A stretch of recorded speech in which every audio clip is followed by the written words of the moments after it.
Good morning. Today's Thursday, March 17th. My name is Olive Trumpisky, and here are your announcements for today. Happy St. Patrick's Day, everyone. I hope you wore some green today. There will be no classes tomorrow. Next week, the Student Council is doing a school-wide Spirit Week. Monday will be Pajama Day.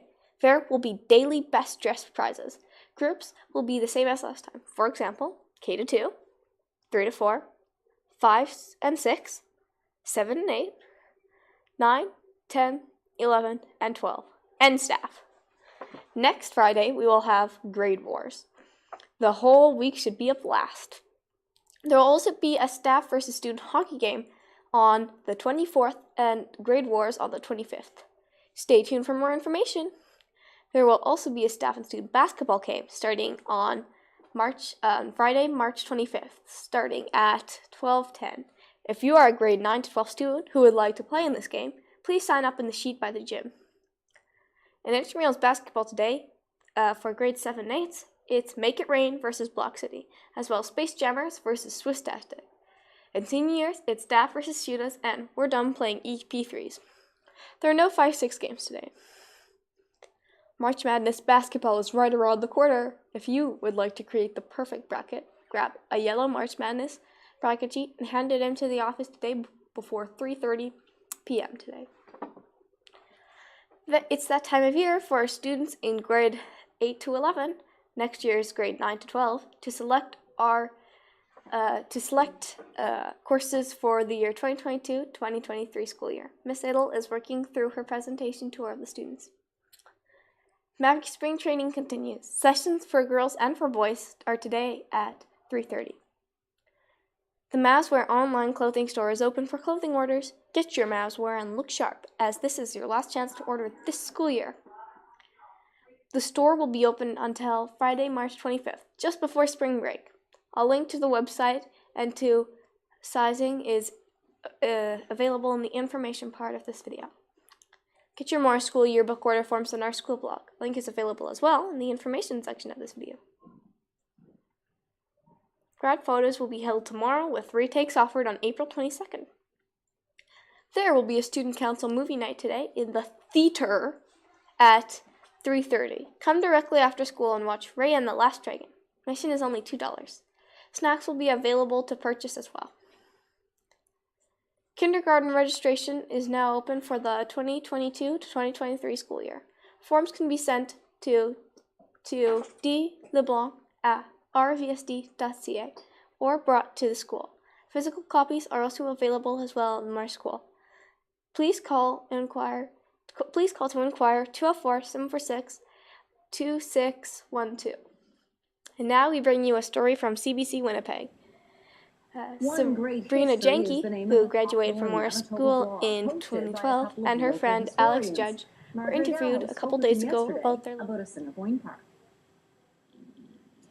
Well, we all like to think of Winnipeg as one great city. Joining me now is historian Alex Judge and Sabrina Janke.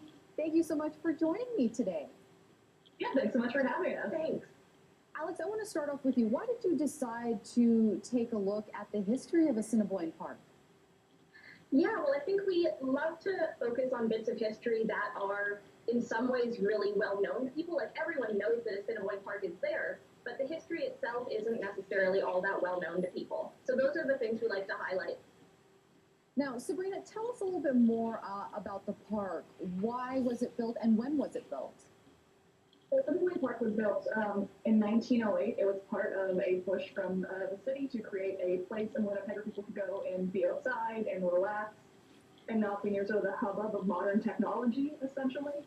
So they wanted to create a place where they could supervise it. It was free, and they would sort of be in charge of the moral being of the space, essentially.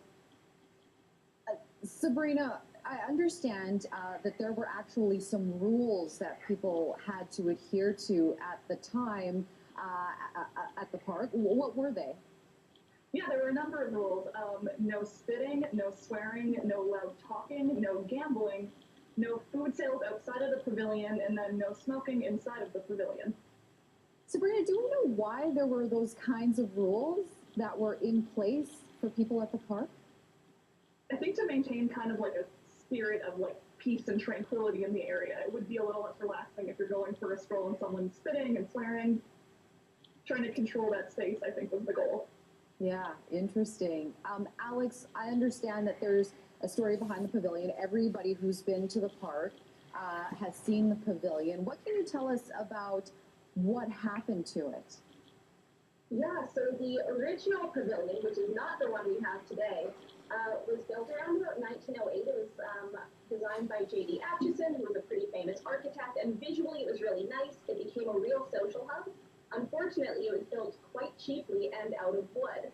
And so in 1929, the whole thing actually burned to the ground. And I mean completely. It was 2 chimneys left and the fish pond, and that was it. Wow, that's incredible. Yeah. That's absolutely incredible. I'm going to throw this question out to both of you, and I'm going to start with you first, Alex. Was there something really surprising that you found out about the park as you were researching the park? Yeah, I mean, a few things. One is that one of our original reasons for building the park is actually that we wanted to have a home for our bison herd.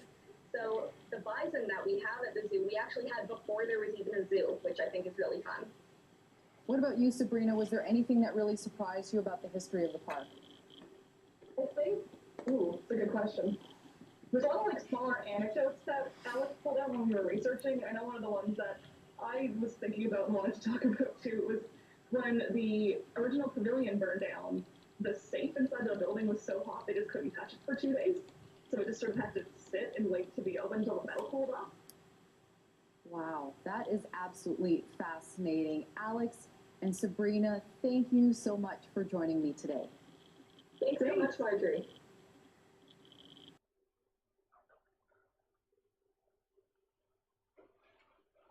If you'd like to be part of our morning announcements, send in your photos or videos here at mavericksmedia@rvsd.ca. Those are all of our announcements for today. Have a great long weekend, everyone.